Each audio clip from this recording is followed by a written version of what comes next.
Hey, what's going on guys, it's Bagas here, and after a whole month of not doing reviews, I'm back.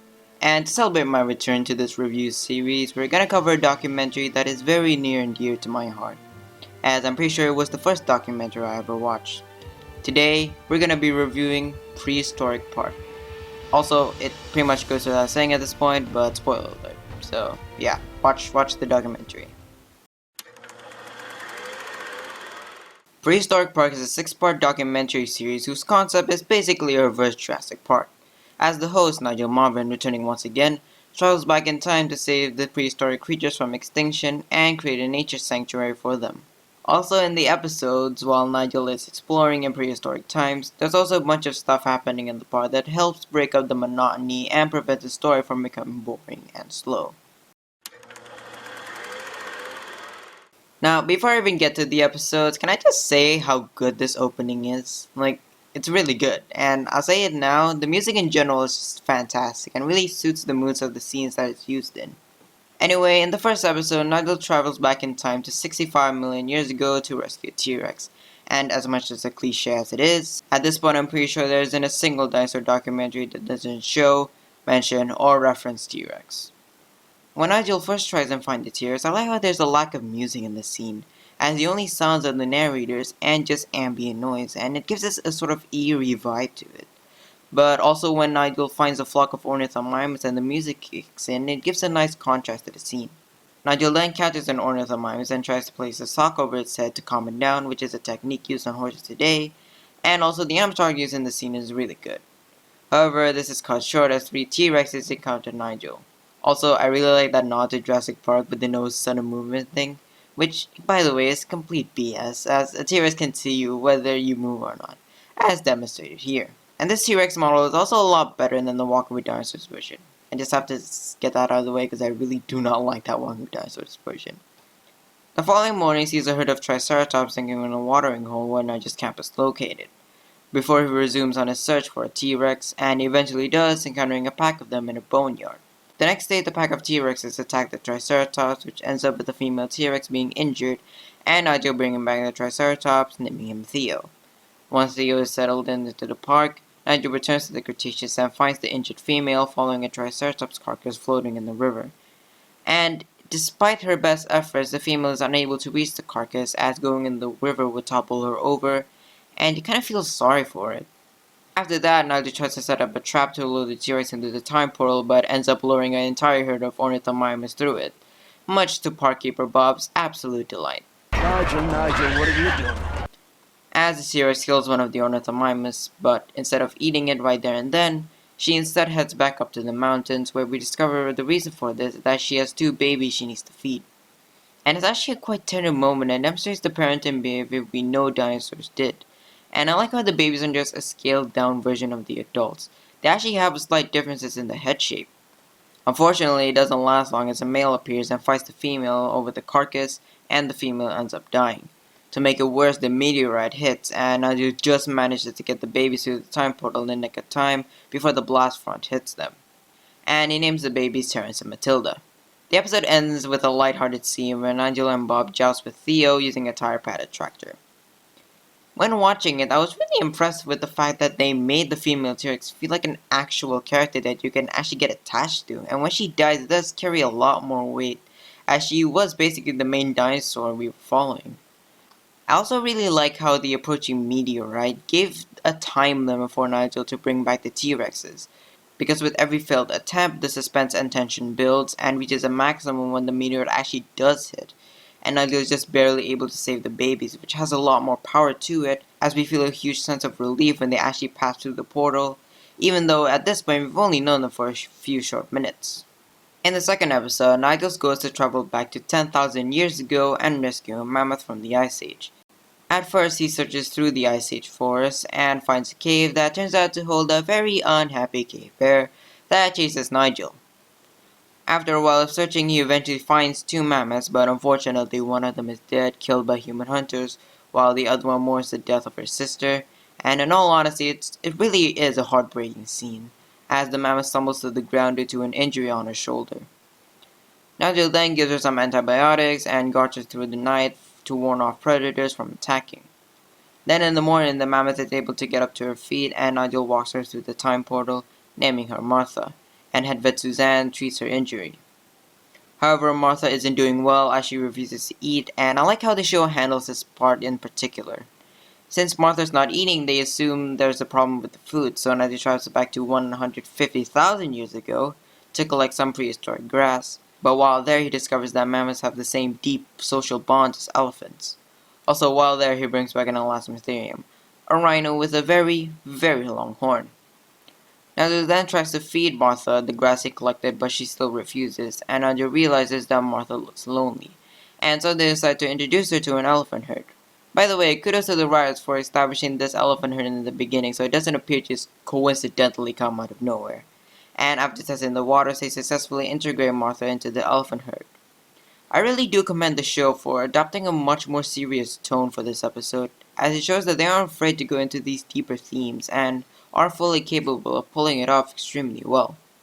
The third episode sees Nigel travel back in time to prehistoric China in search of the four-winged Microraptor. When he first gets there, he lands in a site with an active volcano before moving to a freshwater lake where he spots some pterosaurs, but unfortunately his camp was raided by some unknown creatures.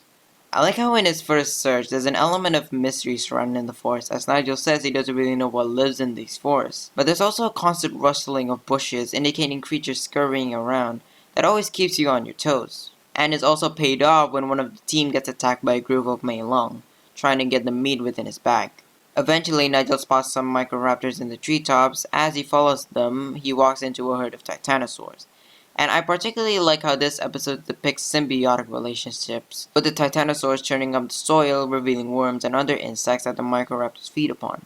Nigel then tries to capture the Microraptor, but is unsuccessful, but he comes up with a plan to set up a trap that exploits the Microraptor's inability to take off from the ground. However, two Incisivsaurus appear and wreck the trap, leaving Nigel once again unsuccessful and having to head back to the 21st century to come up with another plan, which turns out to be the use of a net gun. He then returns to prehistoric China, more equipped to deal with the threat of the volcano, and he discovers some sleeping Mei Long. However, something isn't right as they're unresponsive, and it turns out the poor things suffocated in their sleep due to the high carbon dioxide levels. Then he spots another Titanosaur herd, and is sure enough followed by the Microraptors. But this time, with the use of his nut gun, he successfully captures the Microraptors. However, the volcano erupts and releases a large plume of volcanic ash, and Nigel, taking advantage of the situation, heads through the time portal with the Microraptors, but also brings along the herd of Titanosaurs. Once again, much to Bob's delight. I don't believe it. Also, while all this is going on, we also see some drama in the park, with the teen giving Martha a haircut to cool her down, Ultra scanning a pregnant ornithomimus, and dealing with two angry T-Rexes going at each other's throats. I like how this episode has some elements of Chased by Dinosaurs within it, with the whole mystery surrounding the Microraptor. And much like the first episode, I like how there's a constant danger element with the volcano threatening to erupt at any moment that really increases the stakes of the mission. And I mean, there's nothing like a massive volcanic eruption to end the episode on. Episode 4 starts with the Titanosaurs breaking out of their enclosure, and an honestly hilarious scene with Nigel and Bob trying and failing to communicate properly with each other through the walkie-talkie. This episode sees Nigel travel back to prehistoric South America to rescue both a terror bird and a saber-toothed cat. During his first expedition 1 million years ago, he arrives in the middle of a herd of Toxodon, which honestly have one of the best designs in the show, although to be honest, all of the designs in the show are pretty dang good. We then witness the saber-tooth hunting a Toxodon, demonstrating how it uses those blade-like teeth, and is soon joined by the rest of the pride to feed. Once the cats have ate their fill, a terror bird tries to steal the meat but is chased off by one of the cats, leaving Nigel having to grab the meat the terror bird dropped and using it as bait to lead the terror birds through the time portal. Nigel then travels back to 10,000 years ago, accompanied by his guest zoologist Sir Douglas Hamilton, to see the saber-toothed cats when they were on the brink of extinction. I like how there's a stark contrast between the two time periods, as we get an uneasy feeling that the land that was once teeming with giant herbivores and many animals in general is now empty of them. Nigel and Saba then decide to split up to cover more ground, with Nigel not encountering much other than an armadillo, but Saba on the other hand finds some clues in the form of dung and unfortunately a dead saber-toothed cub. As dusk approaches, Nigel sets up a video camera, and in the morning we discover that a male saber-tooth is in the vicinity, who basically tells us how he feels about 21st century technology. Meanwhile, Saba unwittingly encounters the female, locking in a very intense stare-down contest. After this, we see the female trying to hunt a species of deer but ends up unsuccessful, telling us the reason why the saber-tooths became extinct. And we also find the female has a cub that is in very poor condition. Knowing this, Nigel and Saba urgently rush to tranquilize the mother and the cub so they can bring him back to Prehistoric Park, but when the male shows up, they decide to tranquilize him first. However, this unfortunately results in them being too late to save the cub, but they did manage to save the mother and are hoping she and the male will breed and produce more cubs. Meanwhile, the noteworthy things in the park involve Bob incubating a pair of ornithomimus eggs. The second half of this episode adopts a really sad and honestly quite depressing tone as we see the mother trying desperately to provide for her cub but is unable to, and the cub dies because of it. It's a really heartbreaking scene that they pulled off extremely well. The fifth episode begins in the park with us getting an update on the saber-tooth breeding program, Nigel heading to Scotland finding some Arthroplura tracks, and Matilda fighting Terence, resulting in her nearly killing her brother, who fortunately was saved by Nigel, luring Matilda away while the tranquilizer Bob gave her takes effect. Nigel then sets off to the Carboniferous to bring back some giant bugs, immediately getting his jeep stuck in the swamp. After a bit of searching, he finds an Arthroplura that gets away before he could catch it, and then he witnesses a dogfight between two male giant dragonflies, and just as he was about to capture one of them, he gets bitten by something in the water. He then sets up camp, and in the middle of the night a giant scorpion appears and he tries to catch it, but then proceeds to get pinched by the pincers. The next day he tries his luck again with the dragonflies, managing to catch one with the help of a water gun coated in detergent. But before he could celebrate, he spots something in the water and dives after it. It turns out to be a Crassigyrinus scoticus, aka the swamp monster as he calls it. By the way, this thing has like the best animatronic that I've ever seen used for a documentary. Like ever. But unable to transport it safely, he lets his swamp monster go. Soon after, he finds the scorpion under a half log and manages to catch it without being stung. However, when he goes to put it in the transport bin, he is stung by it. Then suddenly, a forest fire erupts, and Arthur and the crew quickly try to get the animals to the jeep and through the time portal, but on the way he stumbles on what he thinks is a log, but it turns out to be another Arthroplura, but this time he does manage to catch it. However, with the jeep still stuck in the mud and the engine inoperable, he instead uses the Titanosaurus to tow the vehicle through the time portal. It's a nice way of incorporating elements from the previous episodes. Meanwhile, in the park, Suzanne continues on her saber-toothed cat breeding program to some success, as she does manage to get the two individuals into one space without them killing each other. And also treating Terrence's injuries, and also Bob is building the insect house, while trying to figure out why the Titanosaurus won't just stay in one spot. Turns out all they wanted were some rocks. This episode really feels like they just said, alright, let's just go all out, giving us some unique cinematography, interesting music, and more intense action set pieces. I also noticed there was a lot more back and forth between Nigel's adventures in prehistoric times and things happening in the park. And I think it's because, for the most part, Nigel's adventure is relatively uneventful, so they fill the time with what's happening in the park. But it's also probably because there's just a lot more things happening in the park that they want to showcase. The final episode sees Nigel wanting to bring back a Deinosuchus, and they appropriately save the biggest creature for last. When Nigel first arrives in prehistoric Texas to find the Deinosuchus, he is greeted by two Parasaurolophus before proceeding to be chased by two Albertosaurs. After that, in the shoreline, he meets a large herd of Parasaurolophus, and with the use of a hollow shell, communicates with them. Realizing that he wouldn't have much luck trying to spot a Deinosuchus from the jeep, he takes to the air to get a bird's eye view, accompanied by some Nyctosaurs, with one of them being chomped up by the Deinosuchus. He then enters the stream in a small raft before a Deinosuchus attacks out of nowhere, and I have no idea how on earth that raft survived without any damage. Well, aside from the most powerful shield, plot armor. Anyways, he then arrives at a freshwater lake, the banks teeming with Baxi Deinosuchus, alongside the Parasaurolophus herd. Not too long after, a young Parasaurolophus drinks by the lake but gets attacked and devoured by the Deinosuchus. Nigel then decides to make a trap using wooden stakes as some rope to funnel the Deinosuchus into a position where it can't escape.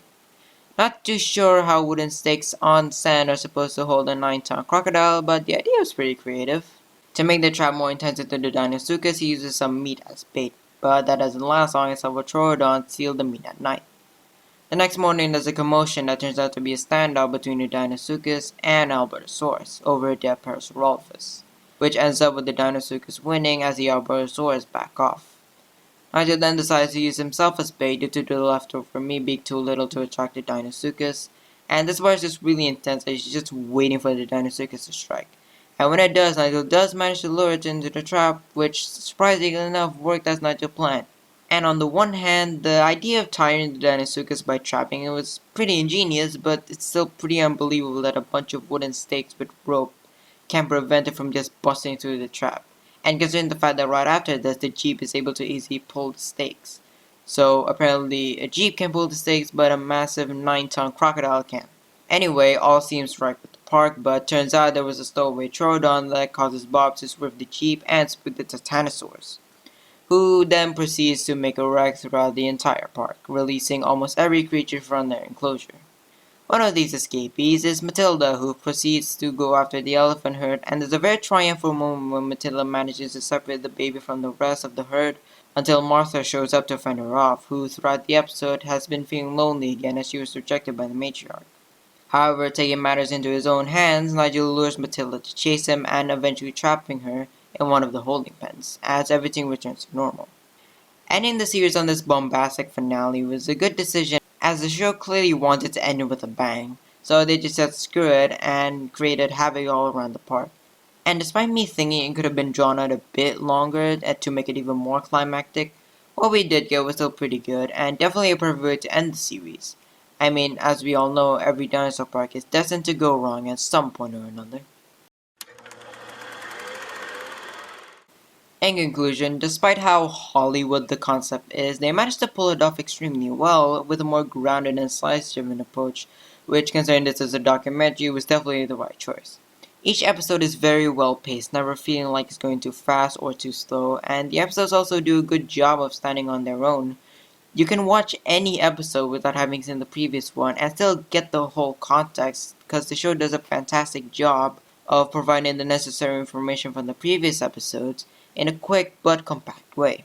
I also appreciate the fact that no two episodes share the same structure, which helps each episode feel more unique.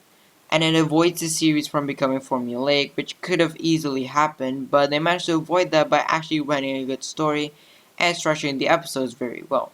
Nigel is also as good as ever, perfectly balancing the more lighthearted charisma with the more serious tones of some of the scenes, and the other staff park members are also great. Parkkeeper Bob providing some hilarious comic relief, but also being an essential part of the team in making the enclosures, and Headvet Suzanne providing some additional insight into the science of the creatures alongside treating the sick and injured creatures. And it's also great that these three have such great chemistry with each other, making us truly believe that they're actually really good friends. And by the way, the medical scenes are some of the best practical effects for a documentary. In fact, the whole show is some of the best use of animatronics I've ever seen, which makes the interactions between Nigel and the creatures that much more real and believable. I also like the fact that the time portal was never really explored, as the show knows it's merely a plot device for the story to happen, and they avoided having to go into some weird, overcomplicated explanation on how it works, which could have been very distracting. It's just something that exists within the show, and to be honest, after like the first 2 episodes, you'll honestly forget it's even there. The one major issue with the series is that there's way too much reuse animation. Like, I understand they wanted to save money and time by doing this, but at the same time, there's just way too much. And sometimes they try to cover it up by mirroring the footage, but that doesn't mask the fact that it's the exact same reuse animation. However, despite that, considering them succeeding in almost every other aspect, I'm willing to forgive this, and like, it's something that you'll get used to after a while. So overall, Prehistoric Park stands tall with some of the best dinosaur documentaries out there. And while not as highly looked upon compared to something like the Walking With series, this is, as of right now, my personal favorite dinosaur documentary. And yes, I'm biased, but it truly was the show that got me into dinosaurs and, well, look where I am now, making a review on it. So if anything, I have to personally thank this documentary for getting my love of dinosaurs to where it is now. So since we did the whole tier list thing a while back, I've decided that, starting from now, I'm gonna put every documentary I review on this tier list. So, it'll, I guess I just wanted to add more documentaries to that tier list, so we're doing it in the documentaries instead of a separate video. So, quality-wise, I would rank a Prehistoric Park a 4.5. The story is very well paced, and the cast have great chemistry with each other that makes their friendship more believable, and their interactions that much more fun. And the story is also very well done, with some pretty honestly really good moments within the show.